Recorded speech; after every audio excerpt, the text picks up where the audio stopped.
Prenez l'exemple de vote militaire. Le corps électoral des militaires n'est connu que par le candidat de pouvoir. Les autres candidats ne le connaissent pas. Moi, je ne le connais pas. Il est interdit d'ouvrir les bureaux de vote dans les casernes militaires. Parce que les casernes militaires ne sont pas accessibles aux civils. Ça veut dire que nous n'aurons pas de représentants dans ces bureaux de vote de casernes militaires. Mais si vous n'avez pas assisté au vote, est-ce que vous allez l'accepter? Ça, c'est un premier point. Deuxième point, ces mêmes militaires-là qui vont voter dans les casernes le 17 mars. Mais ce sont des citoyens congolais dont les noms figurent sur les listes et les électeurs généraux. Et ces militaires ont encore la possibilité de s'habiller en civil et d'aller voter dans les bureaux de vote civil. Donc ils auront voté 2 fois. Mais je sais que chacun d'eux a eu mission de voter même pour 11 fois, donc le vote multiple. Donc, si ça ne change pas, nous avons demandé qu'on annule le vote militaire. S'il n'est pas annulé, nous ne reconnaîtrons pas le résultat du vote militaire. Voilà un premier point de discorde. Nous n'accepterons pas ce vote-là. Si on ne fait rien pour l'annuler, pour que les militaires votent comme tous les autres citoyens congolais. Mais être militaire, c'est une fonction, c'est un emploi, tout comme celui qui travaille dans une usine. Pourquoi cette particularité? Nous avons dit que le Congo n'est pas en guerre pour que les militaires se mobilisent outre mesure. Donc, ça, nous n'accepterons pas cela. Même, nous savons, et regardez là, vous voyez la rue qui passe là, venez de la CB. Sur la gauche, vous avez une députée du PCT d'Injiri qui fabrique les cartes d'identité. Qui lui a donné ce pouvoir-là? Les étrangers, les Centrafricains, les Congolais d'en face, les Tchadiens, les Angolais qui ne vivent pas dans leur pays, ils ont reçu des cartes d'électeurs pour voter. Mais voter qui? On leur a donné de l'argent, vous voterez pour le candidat du pouvoir. Donc, et ça, ce n'est pas normal. Mais nous prendrons toutes les dispositions nécessaires pour que dans les bureaux de vote, nos représentants soient absolument corrects. Que le vote multiple n'ait pas lieu. Les gens qu'ils envoient sur les procurations, ils n'iront pas voter. Dans ça. Ça, c'est très important. Ils n'iront pas voter, nous ferons tout pour que ce vote n'ait pas lieu. Mais si le vote n'a pas lieu, les Congolais ne veulent plus de ce pouvoir qui est en train de détruire leur pays. Et elle a la chance de gagner? Non. Est-ce que ce pouvoir a la chance de gagner? Non. Eux-mêmes, ils ont déjà fait les sondages. Leur candidat n'arrive pas à 5%. Donc on veut voler un vote. Est-ce que les Congolais, vous êtes le dernier peuple au monde ou quelqu'un qui a fait 40 ans, qui a détruit votre pays, vous allez partir encore le voter? C'est normal ça? Non. Donc, si le pouvoir n'accepte pas nos propositions, alors nous en appellerons au peuple congolais de prendre ses responsabilités parce que seul lui est juge, y compris dans les urnes, y compris en dehors des urnes. C'est le peuple congolais qui juge. Mais ils ont peur. Vous voyez pourquoi on a commandé beaucoup d'armes là, de Turquie, de Russie, pour chercher à écraser encore le peuple si le candidat de pouvoir n'arrive pas à être proclamé, n'arrive pas à s'auto-proclamer vainqueur. Donc c'est un rendez-vous historique que nous prenons aujourd'hui. C'est la raison pour laquelle nous avons décidé de nous présenter pour que le peuple sache que l'heure est arrivée, le moment est arrivé et le changement ce n'est pas demain, c'est maintenant. Mais l'alternative à proposer aux Congolais, c'est de dire ce vote-là, il faut que les gens s'asseyent pour mieux l'organiser. Nous avons fait une proposition. Puisqu'il ne fait pas le dialogue, il y a 7 candidats. Nous l'avons déjà fait aux Nations Unies. Que le candidat de pouvoir accepte, les 7 candidats vont se retrouver, on va dire voilà la gouvernance électorale. La commission électorale est mauvaise, on la refait. Les conditions de vote sont mauvaises, on refait les conditions. Les bureaux de vote doivent être connus par tout le monde, il n'y a pas de bureau invisible, tout ça, suspect. On fait tout ça. Quand les 7 candidats se seront mis d'accord, alors nous allons organiser le vote. Voilà l'alternative que nous proposons. Il faut que le pouvoir l'accepte pour ne pas plonger notre pays dans une destruction massive. Vous avez compris? Oui. Ces gens-là qui sont habitués à tuer, Ça suffit, les Congolais n'ont plus envie de mourir pour les élections. Maintenant, mais vous comprenez que le pays est mort. Nous, ce que nous voulons, c'est qu'on arrête. On arrête ce qui se passe aujourd'hui pour que des gens responsables, compétents, qui s'engagent pour le pays, qui ont l'amour de notre pays, du peuple congolais, prennent les rênes pour redresser le pays. Les gens compétents. Ce n'est pas les comédies qu'on est en train d'assister là. Vous avez vu ce qui s'est passé à l'Ikana? Le pouvoir prend 100 millions et remet à quelques cadres, on dit, voilà, les habitants des plateaux ont donné 100 millions aux candidats du pouvoir. Mais c'est ridicule. Pendant ce temps, ils sont en train de mourir de faim dans leur maison. Est-ce qu'on peut se permettre de faire des choses comme ça? Ce n'est pas sérieux. Les plateaux ne voteront pas du tout pour le candidat de pouvoir. Ça, vous pouvez compter sur moi.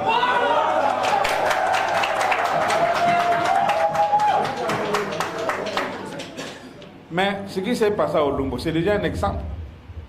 À Olombo, tous les jeunes sont regroupés, ils ont pris tous les effets des candidats de pouvoir, les serpenteurs, on a regroupé, on a mis les sangs, on a brûlé. Il n'y a pas meilleur rejet. Il y a meilleur rejet que ça. Et à Pointe-Noire, vous savez ce qui s'est passé. À Pointe-Noire, on distribue 2500 francs par maison. Venez accueillir le président et on va inaugurer un marché inachevé. Mais enfin, c'est quoi? Non, moi je prends ça comme une marque de vie, au revoir. Je dis, bon, mais écoutez, moi j'ai commencé les travaux, c'est pas fini, mais je vous dis déjà au revoir. Hein. Mais vous savez ce qui s'est passé à Pointe-Noire? On a déchiré les banderoles. Le monsieur est venu se moquer de nous. Et pour donner l'impression que les gens de Pointe-Noire l'ont accueilli, on a fait venir encore des nombreux affamés de Brazzaville, à 5 000, 10 000, on va à Pointe-Noire, on dit des gens de Pointe-Noire ont accueilli le candidat du pouvoir. Non, ils ne l'ont pas accueilli. Et à Pointe-Noire, ça va être encore aussi grave. Pointe-Noire ne votera pas pour le candidat du pouvoir. Mais ici à Brazzaville, vous connaissez tous le dispensaire qu'on construit depuis 30 ans là. Hein, à côté de la télévision, en Congo là. On va inaugurer un dispensaire inachevé. Il n'y a même pas une seule structure, pas un lit où quelqu'un qui a le palais peut s'asseoir. Est-ce que vous trouvez ça normal? Ce n'est pas sérieux. Mais ça ridiculise de tous les Congolais. Comment nous avons fait pour tolérer un tel système pendant 40 ans? Ça nous fait honte. Comment avons-nous fait pour tolérer un tel système? Donc, non, chers amis, il faut que ça s'arrête. Maintenant, en cette année 2021, le Congo doit voir une meilleure lumière. Que les ténèbres s'effacent. Donc, voilà notre rôle. Notre volonté, c'est d'arriver à ce résultat-là. Et nous allons y arriver. Si les Congolais nous écoutent bien, nous arriverons à ce résultat. Alors, maintenant, qu'est-ce que nous allons faire? Mais vous connaissez, actuellement le Congo est en faillite. Il y a un retraité qui a dit, mais moi ça fait 30 mois, je n'ai pas touché ma pension. Mais il faut féliciter les retraités. Comment ils font pour vivre? 30 ans, 30 mois plus tôt, ils n'ont pas perçu leur pension. Comment ils font pour vivre? Les étudiants qu'on a parqués dans les pays étrangers, ils s'en bourse. Moi j'ai été étudiant. Quand la bourse ne vient pas, je me rappelle, nous on a eu 5 mois de non-paiement de bourse, mais ce n'était pas facile, hein. On allait faire les petits travaux. Il fallait laver les assiettes dans les cafés de Paris pour pouvoir manger dans un café et aller au cours. Et les métros, mais on ne peut pas payer un métro, on est devenu voleurs. On attend, on cherche des stations où il n'y a pas de contrôleur, dès que le métro s'arrête, allez, on jette dedans. Et pour sortir, on va sortir là où il n'y a pas de quelqu'un qui contrôle. Vous avez vu la vie que les étudiants congolais mènent à l'extérieur. Ce n'est pas une honte. Mais comment ils font pour se loger? Avant, au moins, il y avait une maison d'étudiants congolais. Quand vous venez, ceux qui n'ont pas de chambre dans cette maison-là, et regardez dans le hall, ils ont étalé les cartons, ils dorment là, les étudiants congolais. Vous n'avez pas vu la vie des étudiants congolais. Pourquoi? Parce que tout l'argent a été dilapidé. Le Congo est devenu illiquide. Il n'y a rien. Il n'y a rien. Il n'y a de l'argent que pour eux. Et on vient de saisir encore 600 millions dans la maison d'une Congolaise à Paris. 600 millions d'euros. Eh oui, 600 millions d'euros. C'est venu comment? Alors, notre problème dans un premier temps, dans les 100 jours qui suivent, nous allons rétablir la liquidité congolaise, la liquidité de l'État. Tous les comptes vont être redressés. Il n'y aura plus de retard, ni de paiement de salaire, ni de paiement de pensions, ni de paiement de bourse. Tout sera redressé. Même à la CNSS.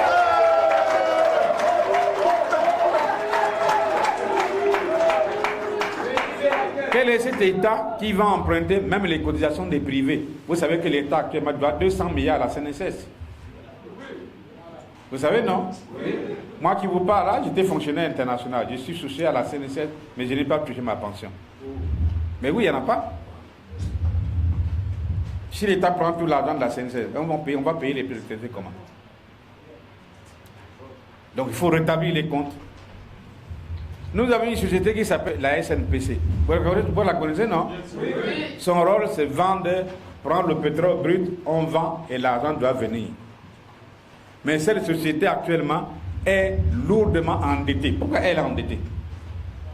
Pourquoi est-ce qu'elle est endettée? Mais depuis sa création, elle vend du pétrole, mais l'argent ne rentre jamais au Congo. Cet argent est parti où? Mais nous ne faisons que dénoncer ça ici. Et je vous dis, un déplacement du président de la République, même à l'intérieur du pays, ce n'est pas moins de 5 milliards de francs CFA. Et oui, même quand il va chez lui pour aller se reposer dans son propre village, il faut que l'État donne au moins 5 milliards. Mais il va chez lui, il n'a pas besoin d'utiliser l'argent de l'État. C'est une visite privée. Le voyage extérieur, le moins coûte 10 milliards de francs CFA. C'est celui qui a l'expérience en matière qui vous parle. Ce n'est pas quelqu'un qui a appris. Vous comprenez? Donc la situation de notre pays est très grave. Prenez un exemple, c'est simple. Aujourd'hui, chez nous au Congo, tout le monde mange les cuisses de poulet, non? Oui. Cuisses de poulet qu'on importe. Mais pour importer les cuisses de poulet, on paye en francs CFA. Il faut payer en devises, non? Où sont vos devises? Il n'y en a plus. Aujourd'hui, pour ce que nous consommons, que nous importons, les pourritures et tout ça, il faut dépenser un minimum de 77 milliards par an. 770 milliards plutôt par an. Mais cet argent, ça doit être payé par la contrepartie de nos exportations. Mais puisque l'argent que nous, on encaisse pour nos exportations de pétrole et autres, ça ne rentre pas. Mais nous payons avec quoi? Ce sont les autres pays qui payent pour nous. Même les pays les plus malheureux comme la RCA payent pour nous. Vous croyez que c'est moral ça? Parce que nous avons un compte commun qu'on appelle le compte d'opération. Tous ces pays-là prennent toutes leurs devis et mettent dans ce compte commun-là. Alors quand il y a une opération, ce compte-là paye. Et c'est après qu'on fait les comptes. Oui, mais si on avait payé pour tel pays, on a pris l'argent sur tel pays, tel pays. Il faut leur demander de publier les comptes. On n'a plus de réserves de change internationales. Pourquoi? Et je vous dis ici, le Congo, la dette extérieure maintenant a dépassé les 140%. Et oui, il y a 3 ans, on était à 9 milliards 800 millions de dollars. Mais aujourd'hui, on doit dépasser les 15 milliards de dollars. Et quand nous avons accédé à l'initiative PPTE, la dette était en dessous de 8 milliards de dollars. Maintenant, on a dépassé largement, en quelques années, ce niveau-là. Qu'est-ce qu'on va devenir? On n'a plus la possibilité de négocier avec n'importe quelle institution financière internationale. Si vous allez là-bas, vous dites, le pays là, un pays qui est gouverné par les fous. Non, rien à faire. Le Fonds monétaire a tenté une expérience, dit, bon, vous avez 48 mesures. Essayez de mettre ça préalablement en œuvre et on reviendra vers vous. Aucune mesure n'a été mise en œuvre. Donc nous avons 100 jours pour supprimer tout ça. Que la vie reprenne normalement. Quand la vie aura repris normalement, mais nous avons l'autre épineux problème. Parce que les gens vont consommer. Si ça reprend normalement, ils vont consommer pour les pays, il faut qu'ils consomment. Mais ils ne vont pas continuer à consommer les cuisses de poulet importées. Ils ne vont pas consommer à tout pleurer le riz, la tricherie. Il faut donc relancer l'économie. Donc nous allons nous attaquer à l'économie nationale. Un, pour que les Congolais se nourrissent de leurs propres produits. Deuxièmement, que les jeunes Congolais qui quittent l'école, et regardez ce qui se passe. Plus de 70% des chômeurs des jeunes, tous ceux qui quittent l'école ne travaillent plus. On a l'impression qu'on va à l'école pour rien. C'est ça le sentiment qui est né dans notre pays.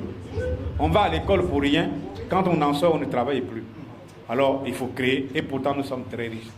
Nous sommes parmi les pays les plus riches du monde. Notre sous-sol contient beaucoup de choses. Il suffit d'exploiter ça pour créer une économie. Mais nous sommes un pays pivot, et rien que par les services. Nous pouvons vivre rien que par les services. Mais pour développer les services, c'est quoi? Faire de notre pays un véritable hub en Afrique, et les Congolais gagneront l'argent. Et ensuite, il faut s'occuper pour travailler et faire en bonne santé. Regardez comment les Congolais meurent. Quelle est la famille qui ne connaît pas les décès aujourd'hui?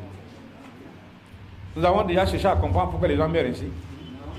Pour n'importe quoi. Même les jeunes qui viennent de naître après, tu fais une petite crise de palu, tu meurs. Parce qu'il n'y a pas de structure d'accueil pour vous garantir une bonne santé. Hein? Alors on va inaugurer un hôpital qui n'a rien, mais si vous tombez malade, vous allez là-bas, vous allez mourir. Les fameux 12 hôpitaux en construction. Vous avez vu ce que c'est? Même la fameuse université qu'on a inaugurée à grande pompe là, ça ne vaut rien. C'est inachevé, on ne peut rien faire là-bas. Donc voilà, chers amis, ce que nous voulons, c'est d'abord nous attaquer à ce qui concerne les Congolais. Que les Congolais deviennent des hommes. Et nous avons dit, faisons de cela un exemple en Afrique. Parce que le Congo n'est pas le seul pays mal géré, il y en a aussi d'autres. Et la liberté, les Congolais aujourd'hui ne sont plus capables de faire quoi que ce soit. Moi, je plains les journalistes qui travaillent à Télé Congo là. Il n'y a pas Télé Congo ici. Oui, moi je les plains. Ils sont obligés d'aller dire ce qu'ils ne veulent pas dire. C'est une catastrophe. Il faut que le Congolais ait la liberté, qu'il se déplace librement. Les fameuses routes dont on nous parle, il n'y a pas de route ici. Vous ne pouvez pas circuler dans le pays. On va là, vous voyez un président qui va, ah non, on a mis la terre ici, il va inaugurer, et puis 3 mois après, il n'y a plus de route. La première pluie a déjà détruit. Ils ont déjà à savoir pourquoi. Voilà, chers amis, ce que nous voulons pour le Congo. Hein? Et pourquoi cette élection est capitale? Parce qu'il faut arrêter la casse. 40 ans, c'est trop. Vous voulez aller à combien d'années? Ce n'est pas sérieux.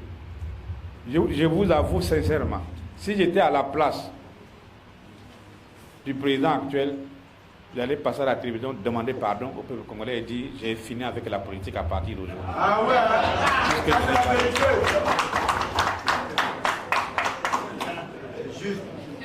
Donc voilà les quelques éléments que je voulais vous apporter. Hein? Mais c'est très grave ce qui se passe aujourd'hui. Et en plus, vous savez ce qui se passe? Ils ont mis en mouvement maintenant, c'est des gens qu'on appelle les katakata, les bérets noirs. Hein? Les katakata, les Kulona. On les envoie avec des armes dans certains districts. Et là-bas, ils vont, le jour du vote, quand ils voient que la tendance n'est pas en faveur du candidat de pouvoir, il y a des choses où ils n'arrivent pas à tricher. Alors les gens vont se mettre à tirer, tuer certaines personnes. On dit, ah, c'était le candidat hein, qui a fait ça, alors il est disqualifié.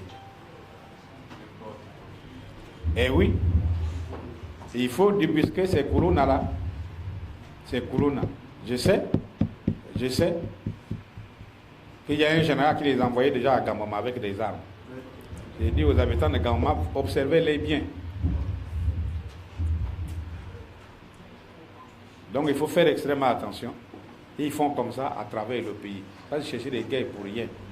Et vous savez, bon, les armes qu'on a envoyées en grande quantité, pour ne pas dire quantité industrielle, à Ouesso. À Ouesso, là-bas, il y a un problème. Mais les armes qu'on envoie à Ouesso, c'est pour quoi faire? À Ouesso. non seulement on a construit 2 petits villages à Ouesso, un village qui abrite les Centrafricains, qui aura son bureau de vote, et aucun Congolais n'est autorisé à aller voter dans ce bureau de vote-là.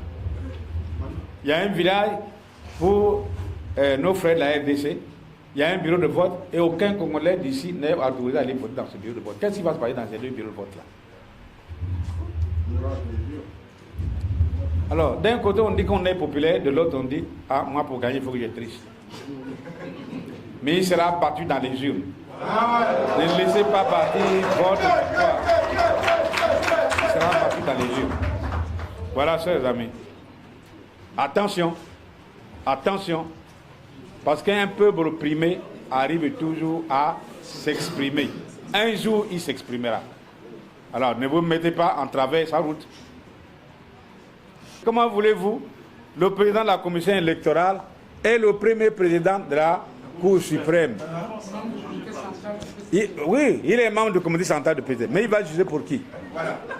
C'est pas pour son candidat, mais on sait d'avance. Ça ne peut pas marcher. Et le directeur général des affaires électorales, quand les militaires vont leur amener des listes, on leur amène les listes, les fichiers, les fiches qu'on fait là. Les fiches. C'est dommage. Hein? Les fiches existent. On va trouver un moyen de mettre ça en exergue. Les fiches là, qu'ils vont remettre à Evundu, Antoine. Alors il va intégrer ça. Quand il va préparer sa sauce, il va intégrer, oui, il y a tant de gens qui ont voté, les fiches sont là, les noms sont là. Et on envoie à la Cour constitutionnelle qui n'a rien à faire qu'à manger. Comme il dit lui-même, c'est lui qui fait le plat et la Cour constitutionnelle mange. Alors, on va lire. Voilà, le candidat de pouvoir a gagné par temps. Ça, non seulement moi en tant que candidat, je ne l'accepterai pas, mais les Congolais ne l'accepteront pas. Je lance un appel à tous les Congolais de ne pas accepter ce nouveau hold-up électoral. Il faut que ça s'arrête là.